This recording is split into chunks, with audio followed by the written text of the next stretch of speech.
खबर एक और है। जासूसी केस मामले में दिल्ली पुलिस की क्राइम ब्रांच ने 2 और लोगों को हिरासत में लिया है। इसके अलावा यह भी पता चला है कि दिल्ली पुलिस ने 55 ऐसे लोगों की लिस्ट तैयार की है जिनसे जल्द ही पूछताछ हो सकती है। सूत्रों के मुताबिक पुलिस ने यह लिस्ट पूर्व पत्रकार शांतनु सैकिया, प्रयास जैन से पूछताछ के बाद तैयार की है।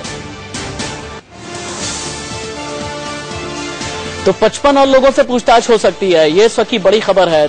सवाल बहुत बड़ा ये है कि ये 55 लोग आखिरकार कौन हैं, कौन हो सकते हैं, किस कंपनी से संबद्ध हो सकते हैं ये लोग। क्योंकि इससे पहले हमने आपको बताया था कि जो बड़ी गिरफ्तारियां हुई हैं उनमें एडीएजी रिलायंस के डीजीएम हैं, केएन्स इंडिया के एम्प्लॉय हैं, जुबिलेंट एनर्जी के सुभाष चंद्रा का नाम है, एसआर के विनय कुमार का नाम है, रिलायंस इंडस्ट्रीज लिमिटेड के मैनेजर शैलेश सक्सेना का भी नाम है।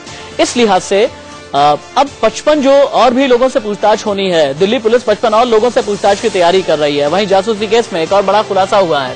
अंग्रेजी अखबार इंडियन एक्सप्रेस के मुताबिक मंत्रालय के एक पूर्व टाइपिस्ट को एनर्जी कंपनी जुबिलियंट ने 20 गुना ज्यादा सैलरी पर नौकरी दी थी।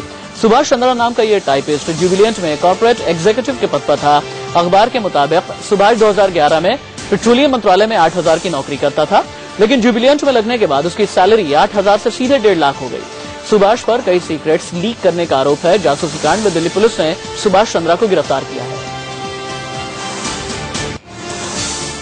पेट्रोल स्पाइक केस में दिल्ली पुलिस की क्राइम ब्रांच ने एक और बड़ा खुलासा किया है। पुलिस के मुताबिक जिस सुभाष चंद्रा को पुलिस ने गिरफ्तार किया है वो शख्स इन दिनों भले ही एग्जीक्यूटिव के पद पर काम कर रहा हो जुबिलेंट कंपनी के अंदर, लेकिन इससे पहले 2011 तक वो शख्स बतौर टाइपिस्ट के रूप में काम करता था और पेट्रोलियम मिनिस्ट्री में वो एक अंडर सेक्रेटरी के नीचे काम किया करता था।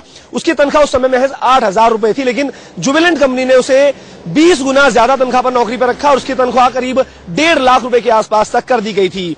ये खुलासा पुलिस ने उससे पूछताछ के आधार पर किया है। पुलिस के मुताबिक जो और 5 अधिकारियों को पुलिस ने गिरफ्तार किया है उनसे भी सख्ती से पूछताछ की जा रही है, क्योंकि 3 दिनों की पुलिस कस्टडी में उन्हें लिया गया है और उनसे पूछताछ के आधार पर हो सकता है कि कुछ और खुलासे हमें देखने को मिले। लेकिन इतना जरूर है कि सुभाष चंद्रा इससे पहले पेट्रोलियम मिनिस्ट्री में ही काम करता था और इसी के चलते जुबिलेंट कंपनी ने उसे हायर किया था, क्योंकि वो कई ऐसे भेद जानता था, कई ऐसे राज जानता था, कई खुफिया बातें उसे पता थी और इसी के चलते जुबिलेंट कंपनी ने उस शख्स को हायर किया था। कुछ और खुलासे में आने वाले दिनों में देखने को मिल सकते हैं। क्राइम ब्रांच ने साफ किया है कि उनसे पूछताछ के आधार पर कुछ और बड़े नामों पर से भी पर्दा उठ सकता है। कैमरा पर्सन नौशाद खान के साथ नरेश बिस्वानी, इंडिया न्यूज, दिल्ली। वहीं पेट्रोलियम मंत्रालय में जासूसी के मामले में नया मोड़ आ गया। इस केस में गिरफ्तार 12 आरोपियों में से एक ने कहा कि उसे फंसाया जा रहा है क्योंकि उसने 10,000 करोड़ के घोटाले से पर्दा हटाने की कोशिश की थी। So I was trying to do a cover up. I was doing a cover up. They are doing a cover up operation. It's a 10,000 crore scam.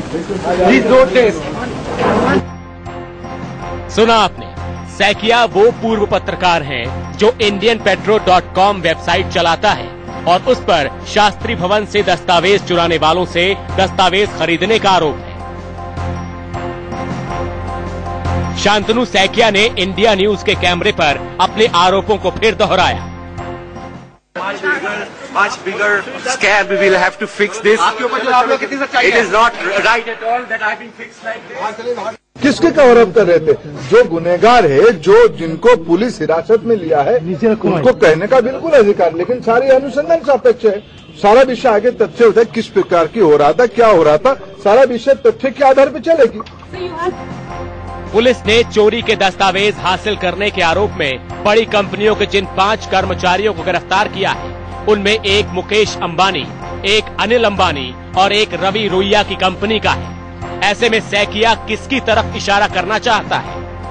क्या वाकई बड़ी कंपनियों के इशारे पर 10,000 करोड़ का घोटाला हुआ है? मैं नहीं जानता हूँ 10,000 करोड़ था कि एक मूल विषय ये है कि रात की अंधेरे में मंत्रालय की कागज चोरी हो रही है। देखिए, बड़ी मछली छोटी मछली नहीं मैं जानता हूँ, लेकिन मूल विषय ये है कितना भी प्रभावशाली व्यक्ति हो, वो कोई भी हो, वो कानून के ऊपर नहीं है। ये हमारी सरकार की प्रतिबद्धता है।